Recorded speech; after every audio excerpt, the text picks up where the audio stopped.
My name is Guus Lieberwerth and I'm born in 1962 in Utrecht. I always wanted to be someone who has a place where animals, plants and people can hide. I was 18. I was looking for some piece of the earth to start all over again. This was a dump or agricultural waste.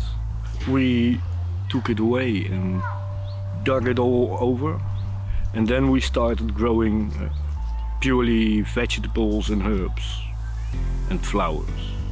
Nothing here in the garden is nature. This is super artificial. You never find something like this on Mars or on the moon or whatever. So what is it? And I'm searching for the reason why and how.